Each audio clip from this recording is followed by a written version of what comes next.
Guys, welcome back to నిక్సరూస్ creation. నేను ఇవాళ ఎగ్ జొన్నతో బిర్యానీ చేయబోతున్నాను అనమాట. దానికోసం ఫస్ట్ ఒక బౌల్ తీసుకుని అందులో ఒక హాఫ్ స్పూను సాల్ట్, ఒక 3/4 స్పూను కారం, ఒక హాఫ్ స్పూను మన ఇంట్లో తయారు చేసి పెట్టుకున్న గరం మసాలా పొడి, ఇవన్నిటినీ కూడా కలిసేలాగా ఇలా కలిపేసుకోవాలన్నమాట.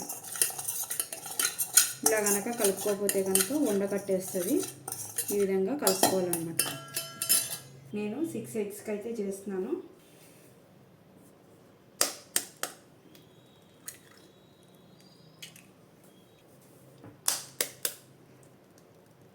క్విక్ అండ్ ఈజీ, బ్యాచిలర్స్ కూడా ఇట్టే చేసేసుకోవచ్చు అన్నమాట. చాలా బాగుంటుంది ఈ బిర్యానీ. 3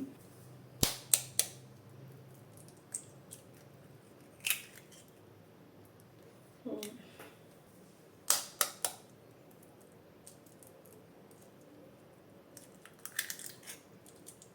5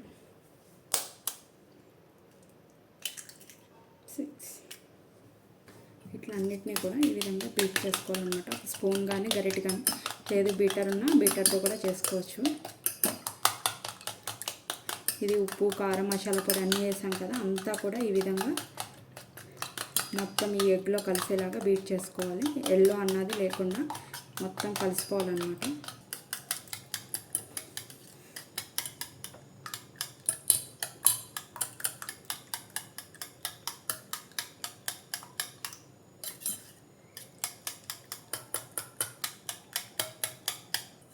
ఎక్కడ ఉండన్నది లేకుండా ఈ విధంగా అయితే బీట్ చేసేసుకోవాలి. ఒక గిన్నె తీసుకొని ఇందులో కొంచెం ఇలా వాటర్ పోసుకోవాలి. ఒక గ్లాస్ వాటర్. గ్యాస్ వెలిగించుకొని ఇప్పుడు స్టాండ్ ఉంటుంది కదా, ఆ స్టాండ్ ఇందులో పెట్టుకోవాలి. పెట్టుకొని మనం ఏదైతే బీట్ చేసామో ఎగ్ అది కూడా ఇందులో పెట్టుకొని దీని మీద ఒక మూత వేసుకొని దీన్ని ఉడకబెట్టుకోవాలి. ఆవిరి అనేది బయటికి రాకోకుండా క్లోజ్ చేసుకోవాలన్నమాట. దీన్ని ఒక 5 మినిట్స్ హై ఫ్లేమ్లోను, ఒక 10 మినిట్స్ లో ఫ్లేమ్లోను వీటిని కుక్ చేసుకుంటే ఒక జున్నులాగా రెడీ అయిపోతుంది అనమాట. దీన్ని ఫస్ట్ కుక్ చేసుకుందాం. చూసుకున్నాము, 15 మినిట్స్ అయితే అయిపోయిందన్నమాట.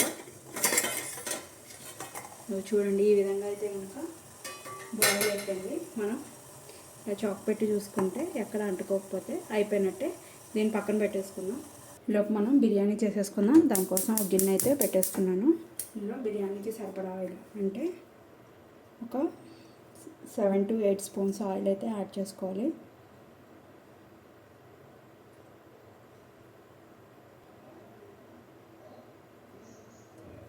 ఆయిల్ హీట్ ఎక్కింది. అందులో ఒక అనాస పువ్వు, 2 దాల్చిన చెక్క ముక్కలు, ఒక 1/2 డజన్లు లవంగాయలు, ఒక 2 బిర్యానీ ఆకులు తుంచుకొని అవి కూడా వేసుకోవాలి. ఇందులో ఒక 2 మీడియం సైజు ఉల్లిపాయలు అండ్ ఒక 1/2 డజన్ పచ్చిమిరపకాయలు కూడా ఈ విధంగా కట్ చేసుకుని ఇందులో వేసేసుకున్నాం.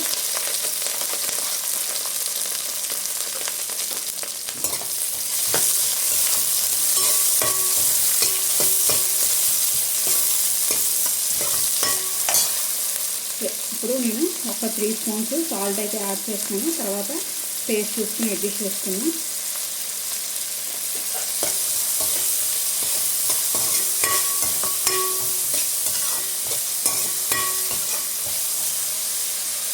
ఒక 2 స్పూన్స్ అల్లం వెల్లుల్లి పేస్ట్ కొంచెం ఇదే వరకు ఫ్రై చేసుకోవాలి.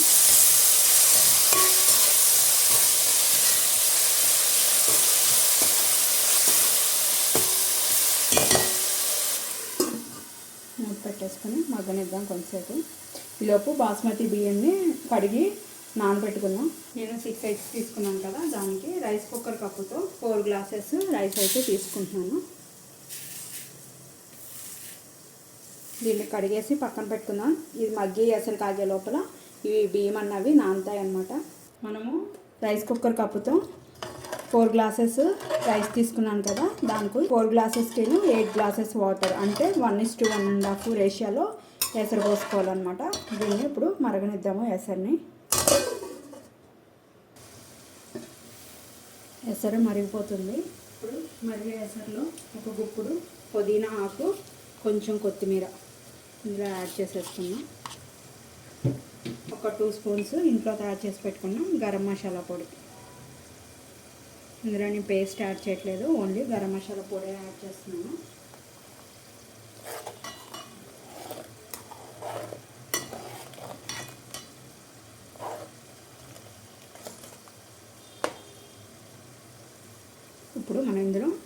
రైస్ కూడా యాడ్ చేసేసుకున్నాం.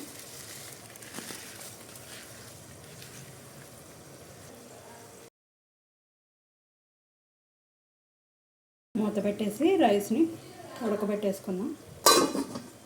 మనం ముందుగా తయారు చేసి పెట్టుకున్న ఎగ్ జున్ను ఉంది కదా, దాన్ని ఈ విధంగా ముక్కల్లాగా కట్ చేసేసుకోవాలన్నమాట. మనకి ఏ షేప్లో కావాలంటే ఆ షేప్లో వేసుకొని ఈ విధంగా ఇచ్చేసుకుంటే మొత్తం ముక్కలు అన్నవి ఈ విధంగా లేసి వచ్చేస్తాయి. ఈ విధంగా జున్ను ముక్కల్లాగా అయితే అయిపోతాయి అన్నమాట. దీన్ని ఇప్పుడు డీప్ ఫ్రై చేసుకోవాల్సి ఉంటుంది ఆయిల్లో. నేను కళాయిలో ఆయిల్ అయితే పెట్టేసుకుంటున్నాను. డీప్ ఫ్రైకి సరిపడా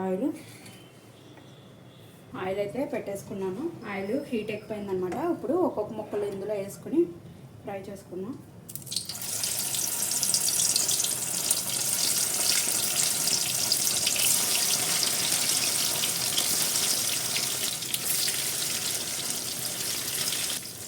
గోల్డెన్ బ్రౌన్ కలర్ వచ్చే వరకు వీటిని ఫ్రై చేసుకోవాలన్నమాట, లో ఫ్లేమ్లో పెట్టుకొని.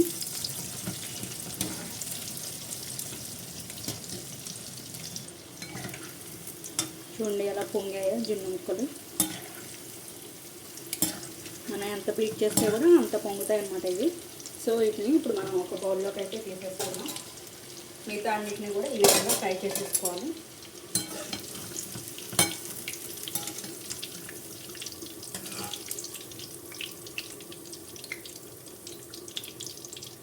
రైస్ చూసుకున్నాం ఒకసారి.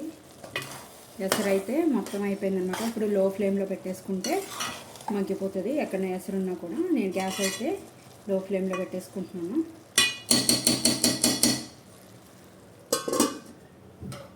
నేను తీసుకున్న 6 ఎగ్స్ క్వాంటిటీస్కి నాకు ఇన్ని పీసెస్ అయితే అయినాయి అనమాట. ఒక 10 పీసెస్ వరకు అయినాయి. సో ఇది రైస్ అంతా కూడా మగ్గిపోయిన తర్వాత అప్పుడు ఇవి అందులో వేయాల్సి ఉంటుంది. సో వెయిట్ చేద్దాం ఒక 5 మినిట్స్ అయితే. రైస్ ఈ విధంగా మగ్గిపోయిందన్నమాట. మగ్గిన తర్వాత ఇందులో ఒక హాఫ్ రైస్ ఒక బౌల్లోకి అయితే తీసేసుకోవాలి.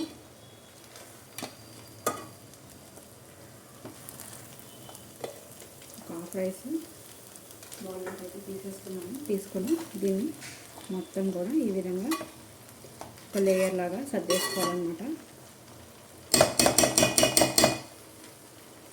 సర్దుకొని ఇప్పుడు మనం ఏవైతే ఫ్రై చేసి పెట్టుకున్నాము ఆ ఎగ్ జున్ను పీసెస్ అన్నీ కూడా ఈ విధంగా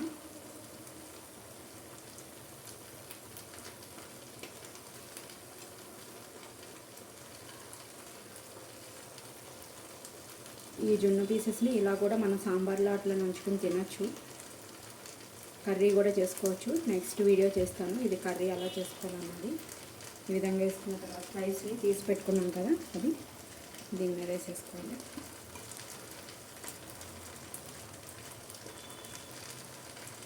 ఈ విధంగా వేసుకొని మూత పెట్టుకొని ఒక 5 మినిట్స్ తర్వాత మనం గ్యాస్ ఆఫ్ చేసేసుకుంటే సరిపోతుంది.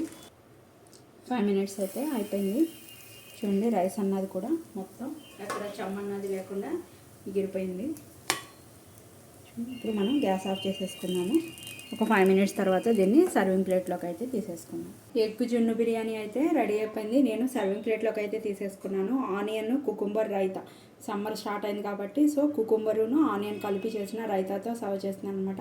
ఈ అమ్మీ డిష్ మీరు కూడా తయారు చేసుకుని టేస్ట్ ఎలా ఉందో నాకు కామెంట్ చేయండి. Thank you guys.